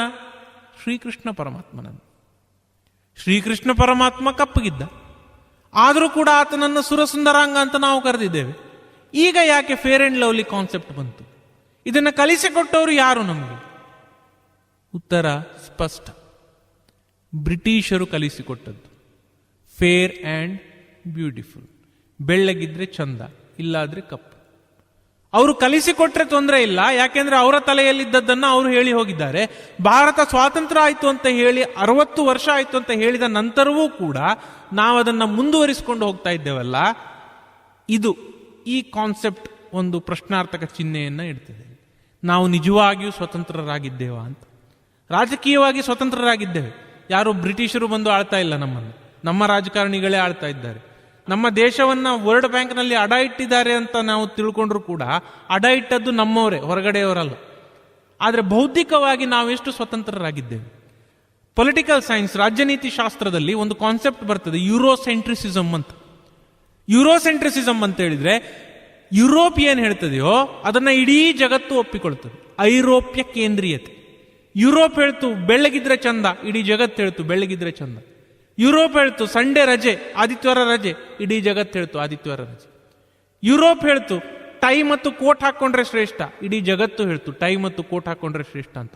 ಯೂರೋಸೆಂಟ್ರಿಸಿಸಮ್, ಐರೋಪ್ಯ ಕೇಂದ್ರೀಯತೆ. ಈ ಐರೋಪ್ಯ ಕೇಂದ್ರೀಯತೆಯನ್ನು ನಾವು ಎಷ್ಟರ ಮಟ್ಟಿಗೆ ಬಿಚ್ಚಿಕೊಂಡಿದ್ದೇವೆ? ಅದು ಅಗತ್ಯ ಅಥವಾ ಅದು ಶ್ರೇಷ್ಠ ಅಂತ ಆದರೆ ಅದನ್ನು ತೊಟ್ಟಿದ್ರೆ ಅದರಲ್ಲಿ ಏನು ತೊಂದರೆ ಇಲ್ಲ. ಆದರೆ ಅದರ ಬಗ್ಗೆ ವಿಚಾರ ಮಾಡದೆ ಸುಮ್ಮನೆ ಕುರುಡಾಗಿ ಪಾಲಿಸುವಂಥದ್ದು ಏನಿದೆಯಲ್ಲ, ಅದು ದುರಾದೃಷ್ಟಕರ. ಬಂಧುಗಳೇ, ಇಂದಿನ ಭಾರತ, ಚಿಂತಕರೊಬ್ಬರು ಹೇಳಿದರು, ಇಂದು ಭಾರತದಲ್ಲಿ ಇಂಡಿಯಾ ಹಾಗೂ ಭಾರತ ಇದು ಎರಡೂ ಇದೆ ಅಂತ. ಇಂಡಿಯಾ ಮತ್ತು ಭಾರತ ಎರಡೂ ಇದೆ ಅಂತಂದ್ರೆ ಏನು? ಶಾಪಿಂಗ್ ಕಾಂಪ್ಲೆಕ್ಸ್ಗಳಿಂದ, ತಳುಕು ಬಳುಕಿನ ಬಿಲ್ಡಿಂಗ್ಗಳಿಂದ ತುಂಬಿ ತುಳುಕಾಡುತ್ತಿರುವಂತಹ ನಗರಗಳಿಗೆ ಆ ರಾಜಕೀಯ ಚಿಂತಕರು ಇಂಡಿಯಾ ಅಂತ ಕರೆದಿದ್ದಾರೆ, ಹಳ್ಳಿಗಳಿಗೆ ಭಾರತ ಅಂತ ಕರೆದಿದ್ದಾರೆ. ಅದಕ್ಕಾಗಿ ಅವರು ಹೇಳ್ತಾರೆ, ನಮ್ಮ ದೇಶದಲ್ಲಿ ಇಂಡಿಯಾ ಹಾಗೂ ಭಾರತ ಇದು ಎರಡೂ ಇದೆ ಅಂತ. ನಮ್ಮ ದೇಶದಲ್ಲಿ ಸಮೃದ್ಧಿ ಇದೆ, ಇನ್ನೊಂದು ಕಡೆ ಆರ್ಥಿಕ ಬಡತನ ಇದೆ. ವರ್ಲ್ಡ್ ಬ್ಯಾಂಕಿನ ಪ್ರಕಾರ ಭಾರತದಲ್ಲಿ 32.7% ಜನ ಬಡತನದ ರೇಖೆಗಿಂತ ಕೆಳಗಿದ್ದಾರೆ.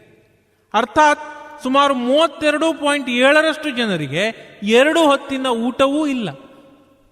ಯುನೈಟೆಡ್ ನೇಷನ್ಸ್ ಡೆವಲಪ್ಮೆಂಟ್ ಪ್ರೋಗ್ರಾಮಿನ ಪ್ರಕಾರ ಭಾರತದಲ್ಲಿ 37.2% ಜನ ಬಡತನದ ರೇಖೆಗಿಂತ ಕೆಳಗಿದ್ದಾರೆ. ಅರ್ಥಾತ್ ಅವರಿಗೆ 2 ಹೊತ್ತಿನ ಊಟವೂ ಇಲ್ಲ. ದುರಾದೃಷ್ಟ ಎಂದರೆ ಬೂಕರ್ ಪ್ರಶಸ್ತಿ ಪುರಸ್ಕೃತ ಬರಹಗಾರರಿಗೆ ಈ ಬಡತನ ಮಾತ್ರ ಕಾಣಿಸುತ್ತದೆ.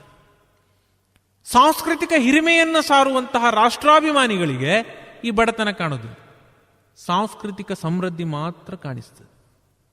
ಒಂದು ಕಡೆ ಬಡತನ ಇದೆ, ಇನ್ನೊಂದು ಕಡೆ ಶ್ರೀಮಂತಿಕೆ ಇದೆ. ಹೆಚ್ಚುತ್ತಿರುವ ಕೋಟ್ಯಾಧಿಪತಿಗಳ ಸಂಖ್ಯೆ, ಬೆಳೆಯುತ್ತಿರುವ ಕಡು ಬಡವರ ಪಟ್ಟಿ, ಇಂತಹ ಹಲವಾರು ವೈರುಧ್ಯಗಳು ಭಾರತದಲ್ಲಿ. ಇವತ್ತಿನ ಭಾರತ, ಇಂದಿನ ಭಾರತ ಅಂದ್ರೆ ಏನು? ಇಂದಿನ ಭಾರತ ಅಂತ ಹೇಳಿದ್ರೆ ಅದು ವೈರುಧ್ಯಗಳ ಸಂಗಮ. ಇಂತಹ ಹಲವಾರು ವೈರುಧ್ಯಗಳು ದೇಶದಲ್ಲಿ. ಪೌಷ್ಟಿಕಾಂಶದ ಆಹಾರದ ಕೊರತೆಯಿಂದ ಬಳಲುತ್ತಿರುವಂತಹ ಮಕ್ಕಳಲ್ಲಿ 30%ಕ್ಕೂ ಹೆಚ್ಚು ಮಕ್ಕಳು ಭಾರತದಲ್ಲಿದ್ದಾರೆ.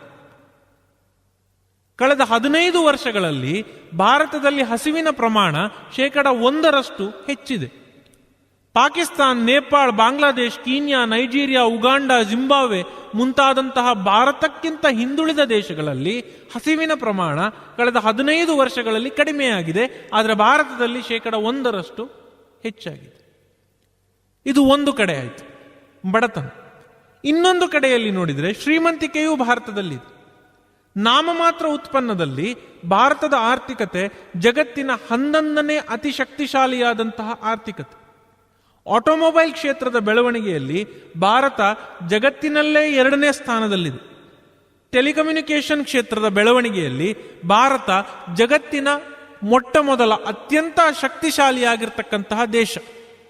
ಇದು ಇಂದಿನ ಭಾರತ.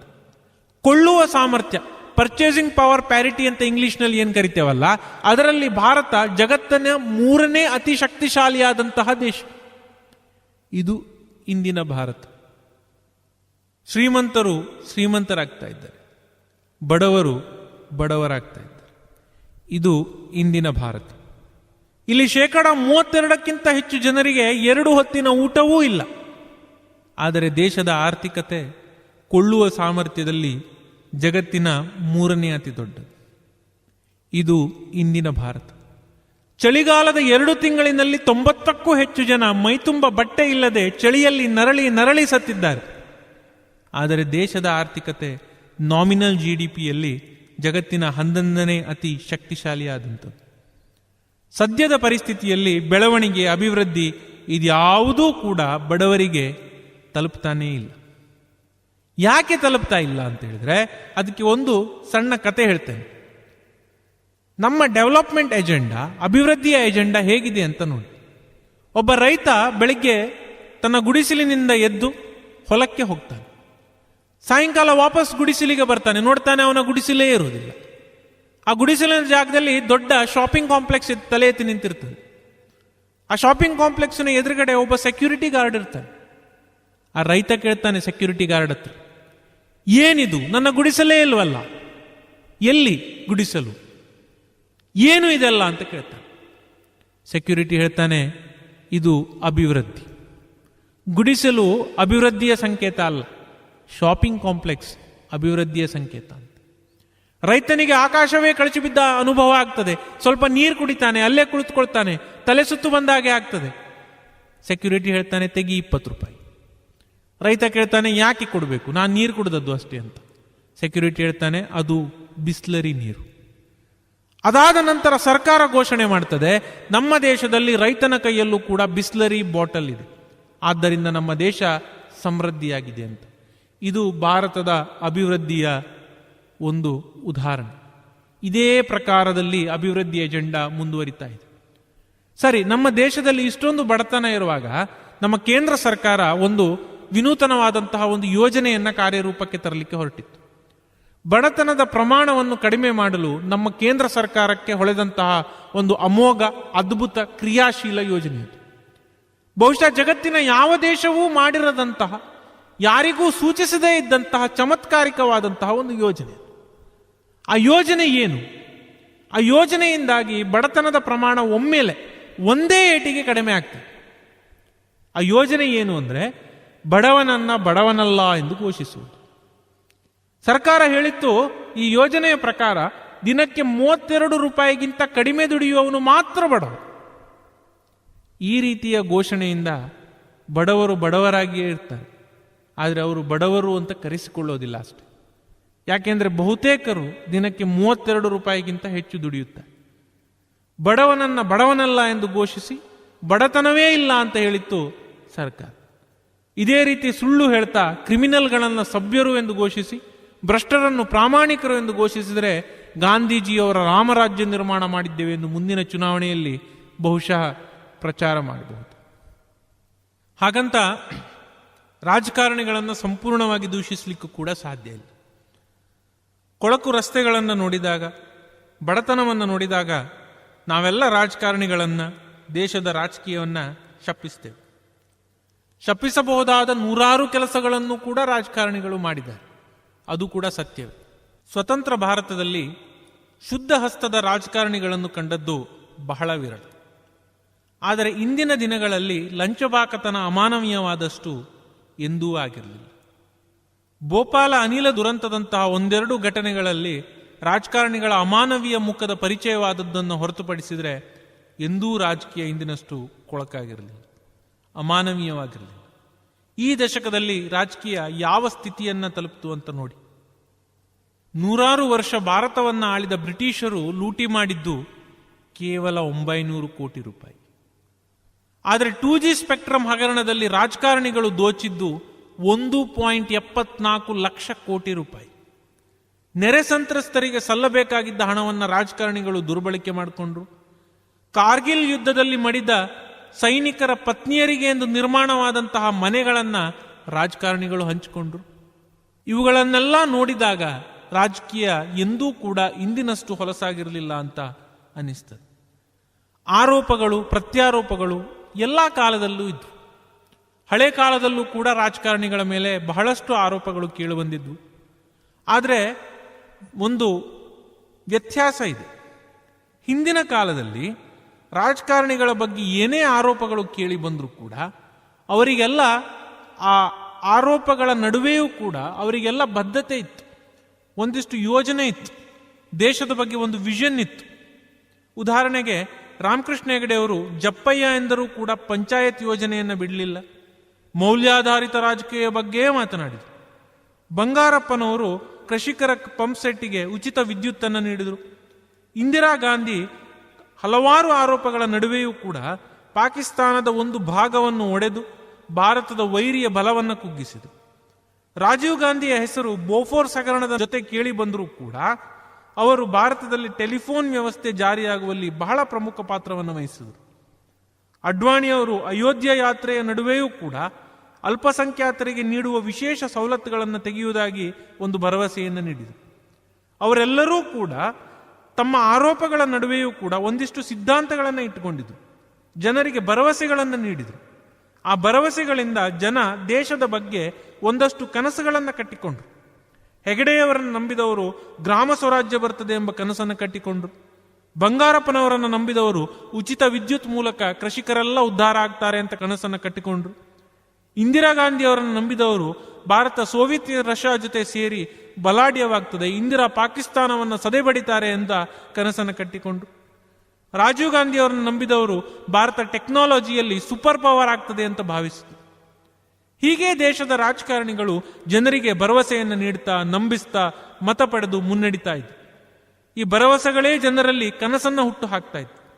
ಈಗ ನೋಡಿ, ಕನಸಲ್ಲ, ಒಂದು ಭ್ರಮೆಯನ್ನೂ ಕೂಡ ರಾಜಕಾರಣಿಗಳು ಕಟ್ಟಿಕೊಡ್ತಾ ಇಲ್ಲ. ಇಂದಿನ ರಾಜಕಾರಣಿಗಳು ನಂಬಬಹುದಾದಂತಹ ಒಂದೇ ಒಂದು ಭರವಸೆಯನ್ನು ನೀಡಿದ್ದಾರೆ. ಯೋಚಿಸಿ, ರಾಜಾರನ್ನು ವೇದಿಕೆ ಮೇಲೆ ನಿಲ್ಲಿಸಿ 1,00,000 ಮತದಾರರನ್ನ ಎದುರಿಗೆ ಕೂರಿಸಿ ನೋಡಿ, ಅವರು ಸುಳ್ಳು ಭರವಸೆಯನ್ನು ಕೂಡ ಮತದಾರರಿಗೆ ನೀಡಲಾರ. ಜನ ಹೇಗೆ ಕನಸನ್ನು ಕಟ್ಟಿಕೊಳ್ಳಲಿಕ್ಕೆ ಸಾಧ್ಯ?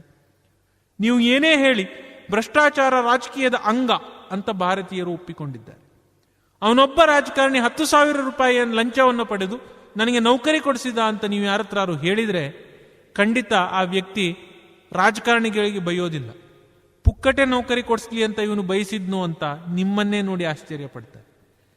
ಸ್ವಲ್ಪ ಮಟ್ಟಿಗೆ ಕರಪ್ಷನ್ ಅನ್ನ ಜನ ಒಪ್ಕೊಂಡಿದ್ದಾರೆ, ಭ್ರಷ್ಟಾಚಾರವನ್ನು ಒಪ್ಕೊಂಡಿದ್ದಾರೆ. ಆದರೆ ಈ ರೀತಿಯ ಅಮಾನವೀಯವಾದಂತಹ ಭ್ರಷ್ಟಾಚಾರವನ್ನಲ್ಲ, ಈ ರೀತಿ ಲಕ್ಷಾಂತರ ಕೋಟಿ ರೂಪಾಯಿ ಲಂಚ ಸ್ವೀಕರಿಸುವುದೋ ದರೋಡೆಯನ್ನು ಮಾಡುವಂಥದ್ದನ್ನೋ ಅಲ್ಲ. ನಮ್ಮ ದೇಶದಲ್ಲಿ ಯಾವುದೇ ರಾಜಕಾರಣಿ ಬಗ್ಗೆ ಅವ್ಯವಹಾರದ ಆರೋಪ ಕೇಳಿ ಬಂದರೂ ಕೂಡ ಆತರ ಪತ್ರಿಕಾಗೋಷ್ಠಿ ಕರೆದು ಅದರಲ್ಲಿ ತನ್ನದೇನು ತಪ್ಪಿಲ್ಲ ಅಂತ ಹೇಳ್ತಾನೆ. ಇದೆಲ್ಲ ವಿರೋಧ ಪಕ್ಷದವರ ಕೈವಾಡ ಅಂತ ಹೇಳ್ತಾನೆ. ಅಥವಾ ಬಹಿರಂಗ ವೇದಿಕೆಯಲ್ಲಾದರೂ ಕೂಡ ತನ್ನದೇನು ತಪ್ಪಿಲ್ಲ ಅಂತ ಹೇಳ್ತಾನೆ. ಕಾರಣ, ತಾನು ಕಳ್ಳ ಅಂತ ಮತದಾರರಿಗೆ ಗೊತ್ತಾಗ್ಬಿಟ್ರೆ ಮುಂದಿನ ಚುನಾವಣೆ ಗೆಲ್ಲೋದು ಕಷ್ಟ ಅಂತ ರಾಜಕಾರಣಿಗೆ ಗೊತ್ತಿದೆ. ಇರಾಕಿನಲ್ಲಿ ಅಧಿಕಾರಕ್ಕೆ ಬಂದ ತಕ್ಷಣ ಸದ್ದಾಂ ಹುಸೇನ್ 4 ಜನರನ್ನ ವಿನಾಕಾರಣ ಬಹಿರಂಗವಾಗಿ ಗುಂಡಿಕ್ಕಿ ಕೊಂದ. ಹತ್ಯೆಯ ಉದ್ದೇಶವನ್ನೇ ತಿಳಿಸಲಿಲ್ಲ. ಕಾರಣ, ಅವನಿಗೆ ಜನರ ಹಂಗು ಇರಲಿಲ್ಲ. ಭಾರತದ ರಾಜಕಾರಣಿಗಳಂತೆ ಜನರ ಎದುರು ತಾನು ತಪ್ಪು ಮಾಡಲಿಲ್ಲ ಎಂದು ಸಾಬೀತಪಡಿಸುವಂತಹ ಅನಿವಾರ್ಯತೆ ಇರಲಿಲ್ಲ. ಮುಂದಿನ ಚುನಾವಣೆ ಅಂತ ಯೋಚನೆ ಮಾಡಲಿಕ್ಕೆ ಅಲ್ಲಿ ಚುನಾವಣೆಯೇ ಇರಲಿಲ್ಲ. ಜೋಸೆಫ್ ಸ್ಟಾಲಿನ್ನ ಕಾಲದಲ್ಲಿ USSRನಲ್ಲಿ ದಿನವೂ ಒಬ್ಬ ಪ್ರಜೆಯನ್ನು ಬಹಿರಂಗವಾಗಿ ಆತ ಕೊಲ್ತಾ ಇದ್ದ. ಆತನೂ ಜನರಿಗೆ ಹತ್ಯೆಯ ಉದ್ದೇಶವನ್ನೇ ಹೇಳ್ತಾ ಇರಲಿಲ್ಲ. ಕಾರಣ, ಆತನಿಗೂ ಜನರ ಹಂಗೂ ಇರಲಿಲ್ಲ.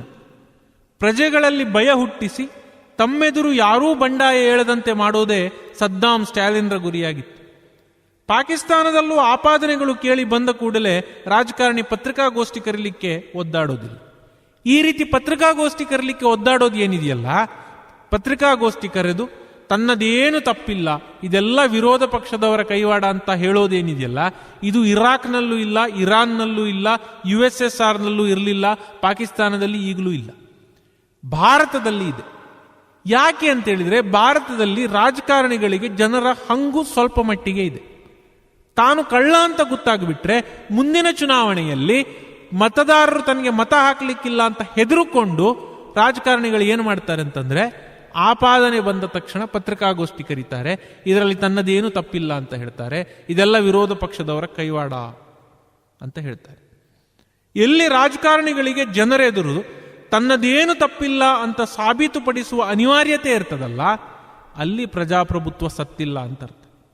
ವ್ಯವಸ್ಥೆ ಸಂಪೂರ್ಣವಾಗಿ ಇನ್ನೂ ಕೂಡ ಹದಗೆಟ್ಟಿಲ್ಲ ಅಂತ ಅರ್ಥ. ಹದಗೆಟ್ಟಲ್ಲಿ ರಾಜಕಾರಣಿಗಳು ಸದ್ದಾಮಿನಂತೆ ವರ್ತಿಸ್ತಾರೆ, ಭಾರತದ ರಾಜಕಾರಣಿಯಂತೆ ವರ್ತಿಸೋದಿಲ್ಲ. ಅರ್ಥಾತ್ ಭಾರತದಲ್ಲಿ ಪ್ರಜಾಪ್ರಭುತ್ವ ಹಗರಣಗಳಿಂದ ಕಲೆಬಡೆದುಕೊಂಡಿರಬಹುದು, ಆದರೆ ಖಂಡಿತವಾಗಿಯೂ ಕೂಡ ಸತ್ತಿಲ್ಲ. ಭಾರತದಲ್ಲಿ ವಿವಿಧತೆ ಇದೆ. ವಿವಿಧತೆ ಇರೋದರಿಂದಲೇ ನಾವು ಭಾರತ ವಿವಿಧತೆಯಲ್ಲಿ ಏಕತೆ ಇರುವ ದೇಶ ಅಂತ ಕರೆದಿತ್ತು. India is a country with unity in diversity ಅನ್ನೋದು ನಮ್ಮ ನಂಬಿಕೆ. ಆದರೆ ರಾಜಕೀಯ ಚಿಂತಕರೊಬ್ಬರು ಈ ನಂಬಿಕೆಗಿಂತ ಬಹಳ ವಿಭಿನ್ನವಾದ ಹೇಳಿಕೆಯನ್ನು ನೀಡಿದರು. ಅವರ ಪ್ರಕಾರ India is a country with diversity inside diversity and not unity in diversity. ಅರ್ಥಾತ್ ಭಾರತ ವಿವಿಧತೆಯೊಳಗೆ ವಿವಿಧತೆ ಇರುವ ದೇಶ, ವಿವಿಧತೆಯಲ್ಲಿ ಏಕತೆ ಇರುವಂತಹ ದೇಶ ಅಲ್ಲ. ಭಾರತದಲ್ಲಿ ಜಗತ್ತಿನ ಎಲ್ಲಾ ಪ್ರಮುಖ ರಿಲಿಜನ್ನವರು ಇದ್ದಾರೆ, ಎಲ್ಲಾ ಪ್ರಮುಖ ಧರ್ಮದವರೂ ಇದ್ದಾರೆ. ಆದ್ದರಿಂದ ಭಾರತದಲ್ಲಿ ವಿವಿಧತೆ ಇದೆ. ಹಲವಾರು ಸಂಸ್ಕೃತಿಗಳಿವೆ, ಆದ್ದರಿಂದ ಭಾರತದಲ್ಲಿ ವಿವಿಧತೆ ಇದೆ. ಈ ಧರ್ಮ, ಈ ರಿಲಿಜಿಯನ್, ಈ ಸಂಸ್ಕೃತಿ, ಇದರ ಒಳಗೆ ಪುನಃ ಎಷ್ಟು ವಿಭಾಗಗಳಿವೆ. ಹಲವಾರು ವಿಭಾಗಗಳಿವೆ. ಆದ್ದರಿಂದ ರಾಜಕೀಯ ಚಿಂತಕರು ಹೇಳಿದ್ದು, India is not a country with unity in diversity, but India is a country with diversity inside diversity ಅಂತ. ಹಿಂದೂ ಸಂಸ್ಕೃತಿ ಒಂದು ರೀತಿ ಆದರೆ ಕ್ರೈಸ್ತರ ಸಂಸ್ಕೃತಿ ಇನ್ನೊಂದು ರೀತಿ. ಹಿಂದೂ ಧರ್ಮದಲ್ಲಿ ಬ್ರಾಹ್ಮಣರ ಸಂಸ್ಕೃತಿ ಒಂದು ರೀತಿ ಆದರೆ ಬಂಟರ ಸಂಸ್ಕೃತಿ ಇನ್ನೊಂದು ರೀತಿ. ಪುನಃ ಬ್ರಾಹ್ಮಣರಲ್ಲಿ ಪಶ್ಚಿಮ ಬಂಗಾಳದ ಬ್ರಾಹ್ಮಣರ ಸಂಸ್ಕೃತಿ ಒಂದು ರೀತಿ ಆದರೆ ಕರ್ನಾಟಕದ ಬ್ರಾಹ್ಮಣರ ಸಂಸ್ಕೃತಿ ಇನ್ನೊಂದು ರೀತಿ. ಕೇರಳದ ಹಿಂದೂಗಳಿಗೆ ಓನಾಮ್ ಅತಿ ಮುಖ್ಯ, ಮಹಾರಾಷ್ಟ್ರದ ಹಿಂದೂಗಳಿಗೆ ಗಣೇಶ್ ಚತುರ್ಥಿ ಅತಿ ಮುಖ್ಯ, ವೆಸ್ಟ್ ಬೆಂಗಾಲದ ಹಿಂದೂಗಳಿಗೆ ದುರ್ಗಾ ಪೂಜೆ ಅತಿ ಮುಖ್ಯ. ಗೋವಾದ ಸಂಸ್ಕೃತಿ ಒಂದು ರೀತಿ ಆದರೆ ರಾಜಸ್ಥಾನದ ಸಂಸ್ಕೃತಿ ಇನ್ನೊಂದು ರೀತಿ.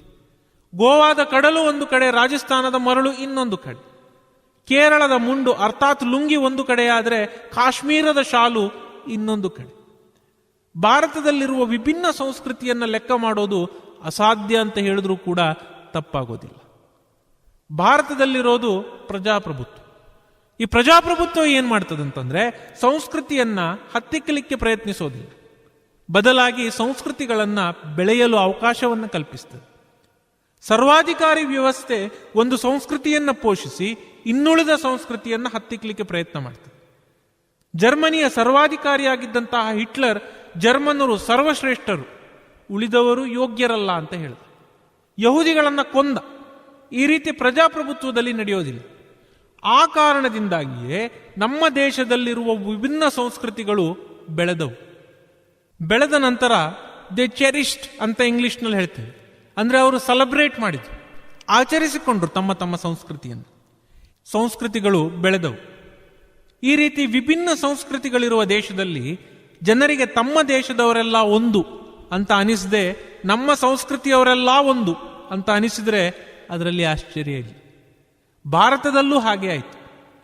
ನಮ್ಮ ರಾಜ್ಯದವರಲ್ಲಿ ಇರುವವರೆಲ್ಲ ಒಂದು ಅಂತ ಜನರಿಗೆ ಅನಿಸ್ತು ಹೊರತು ನಮ್ಮ ದೇಶದಲ್ಲಿ ಇರುವವರೆಲ್ಲ ಒಂದು ಅಂತ ಅನಿಸ್ತಿಲ್ಲ.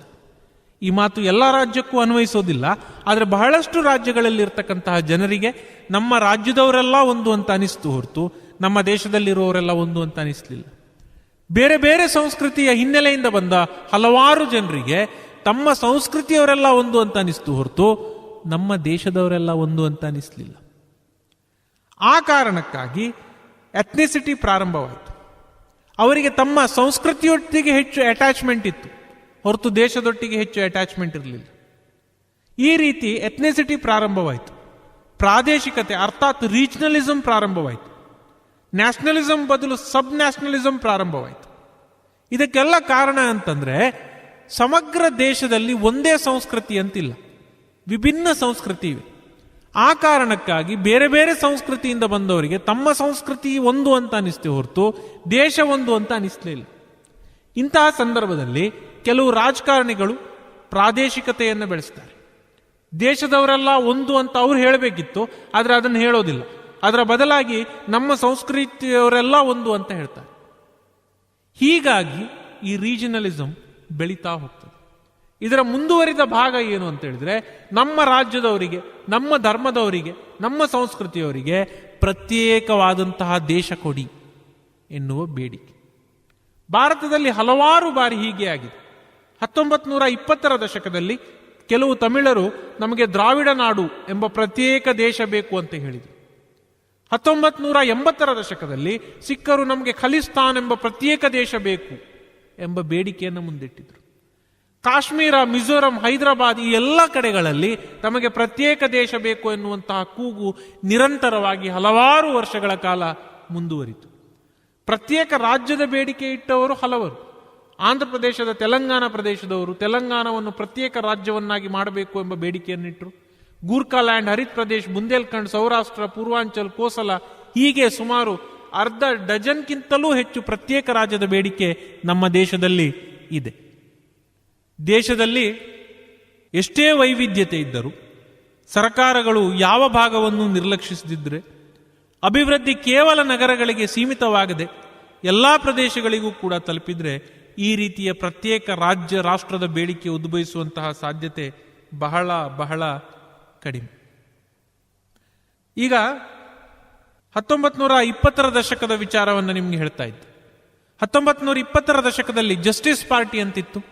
ಕೊನೆಗೆ ಅದು DK ದ್ರಾವಿಡ ಕಳಗಂ ಅಂತ ನಾಮಕರಣ ಆಯಿತು.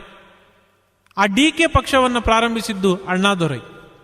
ಅಣ್ಣಾದೊರೈ ಹೇಳಿದ್ರು, ನಮಗೆ ದ್ರಾವಿಡ ನಾಡು ಅನ್ನುವ ಪ್ರತ್ಯೇಕ ದೇಶ ಬೇಕು, ಭಾರತ ಬೇಡ ಅಂತ. ಅದಾದ ನಂತರ ಪುನಃ ಆ ಪಕ್ಷ ಒಡೆದು ಇನ್ನೊಂದು ಪಕ್ಷ ಅಲ್ಲಿಂದ ಪ್ರಾರಂಭ ಆಯಿತು, DMK ದ್ರಾವಿಡ ಮುನ್ನೆಟ್ಟರು ಕಳಗ. ತಮಿಳುನಾಡಿನ ಮಾಜಿ ಮುಖ್ಯಮಂತ್ರಿ ಇದ್ದರಲ್ಲ ಕರುಣಾನಿಧಿ, ಅವರು ಇದ್ದಂತಹ ಪಕ್ಷ, ಈಗಲೂ ಚಾಲ್ತಿಯಲ್ಲಿರ್ತಕ್ಕಂತಹ ಪಕ್ಷ DMK.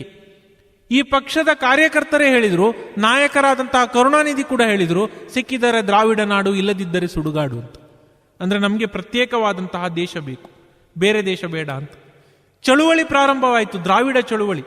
ಆ ದ್ರಾವಿಡ ಚಳುವಳಿ, ಅದರಲ್ಲಿ ಪ್ರಮುಖ ಪಾತ್ರ ವಹಿಸಿದವರು ಅಣ್ಣಾದೊರೈ ಹಾಗೂ ಕರುಣಾನಿಧಿ.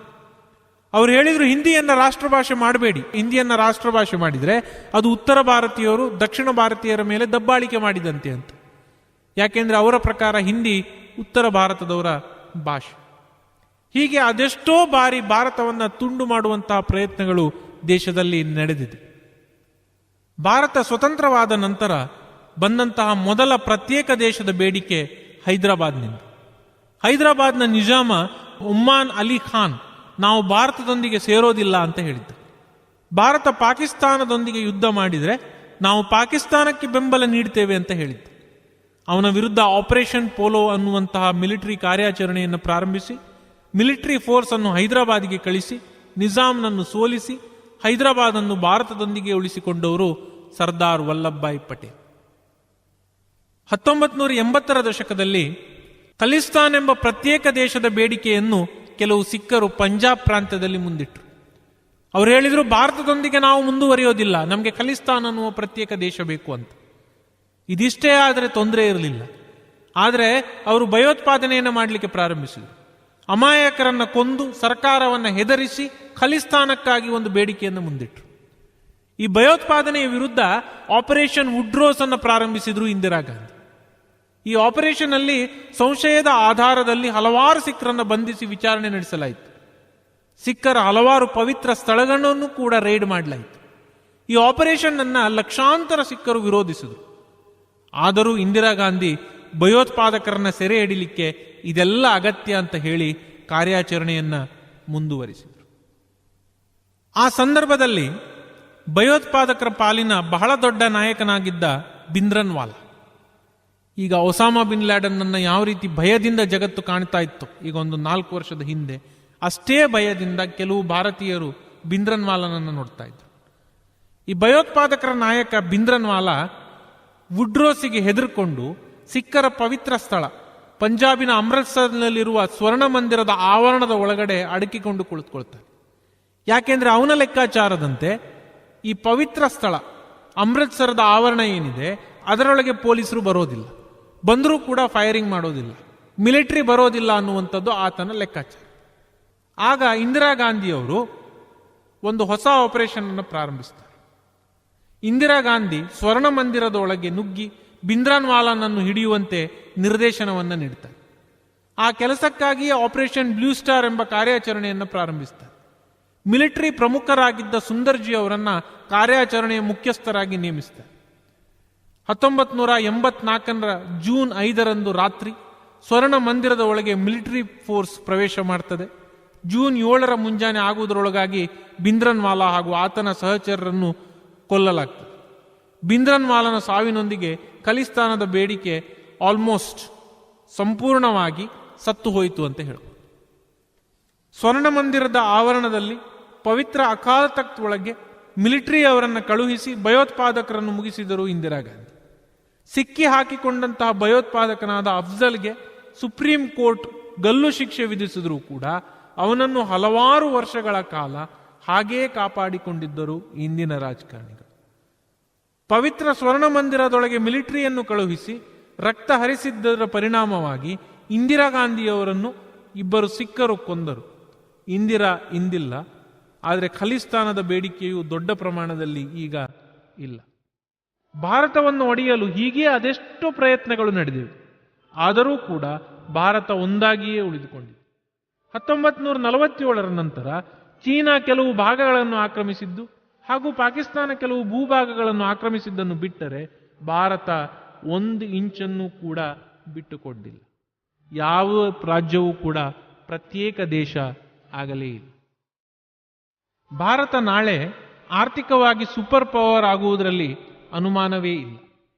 ಯಾಕೆಂದ್ರೆ ನಾಮಿನಲ್ GDPಯಲ್ಲಿ ಜಗತ್ತಿನ 11ನೇ ಶಕ್ತಿಶಾಲಿಯಾದ ದೇಶಕ್ಕೆ, ಕೊಳ್ಳುವ ಸಾಮರ್ಥ್ಯದಲ್ಲಿ ಜಗತ್ತಿನ 3ನೇ ಅತಿ ದೊಡ್ಡ ದೇಶಕ್ಕೆ ಸೂಪರ್ ಪವರ್ ಆಗೋದು ತೀರಾ ಕಷ್ಟವಲ್ಲ, ಅದರಲ್ಲೂ ವಿಜ್ಞಾನ ತಂತ್ರಜ್ಞಾನದಲ್ಲಿ ಮುಂದುವರಿಯುತ್ತಿರುವಾಗ. ಆದರೆ ಅವುಗಳೆಲ್ಲ ಹಸಿದ ಹೊಟ್ಟೆಗಳಿಗೆ ಅನ್ನ ನೀಡುತ್ತದೆ ಎನ್ನುವುದು ಯಕ್ಷ ಪ್ರಶ್ನೆ. ಇದೇ ರೀತಿ 32 ರೂಪಾಯಿಗಿಂತ ಕಡಿಮೆ ದುಡಿಯೋನು ಮಾತ್ರ ಬಡವ ಎಂಬಂತಹ ನೀತಿಯನ್ನು ಅಳವಡಿಸಿದರೆ ಭಾರತ ಬಹಳ ಬೇಗ ಉಳ್ಳವರಿಗೆ ಸ್ವರ್ಗ, ಇಲ್ಲದವರಿಗೆ ನರಕವಾಗಿ ಪರಿಣಮಿಸಿದೆ. ರಾಜಕೀಯ ಶುದ್ಧೀಕರಣದ ಹೊರತು ಹಸಿದ ಹೊಟ್ಟೆಗಳಿಗೆ ಅನ್ನ ಸಿಗೋದು ಕಷ್ಟವೇ. ಮಿತಿಮೀರಿದ ಭಯೋತ್ಪಾದನೆ, ವೋಟ್ ಬ್ಯಾಂಕ್ ರಾಜಕೀಯ, ಚೀನಾ ಹಾಗೂ ಪಾಕಿಸ್ತಾನದ ಆಕ್ರಮಣಗಳು ಹೀಗೆ ಮುಂದುವರಿದರೆ ಭಾರತ ಬಹಳ ದೊಡ್ಡ ಇಕ್ಕಟ್ಟಿಗೆ ಸಿಲುಕಲಿಕ್ಕಿದೆ. ಆದರೆ ಪ್ರತಿ ಇಕ್ಕಟ್ಟಿಗೂ ಕೂಡ ಜನ ಸರಿಯಾದ ಉತ್ತರವನ್ನೇ ನೀಡ್ತಾ ಬಂದಿದ್ದಾರೆ. ದುರದೃಷ್ಟವೆಂದರೆ ನಾವೆಲ್ಲ ಉತ್ತರ ನೀಡೋದು ಇಕ್ಕಟ್ಟು ಮಿತಿಮೀರಿದಾಗ ಮಾತ್ರ. ಖಲೀಲ್ ಗಿಬ್ರನ್ ಹೇಳಿದ್ರು, ಬಲಿಗಂಬದ ಮೇಲೆ ತಲೆಯನ್ನಿಡುವ ತನಕ ದಂಗೆ ಏಳದ ಜನರ ಕಂಡು ದುಃಖವಾಗುತ್ತದೆ ನನಗೆ ಅಂತ. ಅದೇ ರೀತಿ ಬಲಿಗಂಬದ ಮೇಲೆ ತಲೆಯನ್ನ ತಗೊಂಡೋಗಿ ಇಟ್ಟಾಗ ಮಾತ್ರ ಜನ ತಿರುಗಿ ಬೀಳ್ತಾರೆ. ಭ್ರಷ್ಟಾಚಾರ ಮಿತಿಮೀರಿದಾಗ ನಾವೆಲ್ಲ ಎಚ್ಚೆದ್ದು ಅಣ್ಣಾರನ್ನ ಬೆಂಬಲಿಸಿದೆವು. ಎಮರ್ಜೆನ್ಸಿಯಲ್ಲಿ ದಬ್ಬಾಳಿಕೆ ಮಿತಿ ಮೀರಿದಾಗ ನಾವೆಲ್ಲ ಎಚ್ಚೆದ್ದೆವು. ಅದೇ ರೀತಿ ಭಯೋತ್ಪಾದನೆ, ವೋಟ್ ಬ್ಯಾಂಕ್ ರಾಜಕೀಯಗಳೆಲ್ಲ ಮಿತಿಮೀರಿದಾಗ ಪುನಃ ನಾವೆಲ್ಲ ಜಾಗೃತರಾಗಲಿಕ್ಕಿದ್ದೇವೆ. ವಿಜ್ಞಾನ ಮತ್ತು ತಂತ್ರಜ್ಞಾನದಲ್ಲಿ ಭಾರತ ಈಗಾಗಲೇ ಸಾಕಷ್ಟು ಪ್ರಗತಿ ಸಾಧಿಸಿದೆ. ಭಾರತದ ಇಸ್ರೋ ಅಮೆರಿಕಾದ ನಾಸಾಕ್ಕಿಂತ ಯಾವುದರಲ್ಲೂ ಕಡಿಮೆ ಇಲ್ಲ. ಭಾರತದ ಆರ್ಮಿ ಜಗತ್ತಿನ 3ನೇ ಅತಿ ದೊಡ್ಡದು. ಏರ್ಫೋರ್ಸ್ ಜಗತ್ತಿನ 4ನೇ ಅತಿ ದೊಡ್ಡದು. ರಾಜಕಾರಣಿಗಳ ತಪ್ಪು ನಿಲುವಿನಿಂದ ಯುದ್ಧವಾದಾಗಲೆಲ್ಲ ಇದೇ ಆರ್ಮಿ ಭಾರತವನ್ನು ರಕ್ಷಿಸ್ತಾ ಬಂದಿದೆ. ಹೆಚ್ಚುತ್ತಿರುವ ಮಠಾಧೀಶರ ಸಂಖ್ಯೆ, ಜಾತಿ ಪದ್ಧತಿಗೆ ಬಲ ನಾಳೆ ನೀಡಲಿದೆ ಎನ್ನುವಂಥದ್ದು ಯಕ್ಷ ಪ್ರಶ್ನೆ. ಆದರೆ ಅದೇ ಮಠಾಧೀಶರಿಂದ ಆಗ್ತಾ ಇರತಕ್ಕಂತಹ ಸಾಮಾಜಿಕ ಕೆಲಸಗಳು ಸರ್ಕಾರದಿಂದ ಕೂಡ ಖಂಡಿತವಾಗಿಯೂ ಕೂಡ ಆಗ್ತಾ ಇದೆ.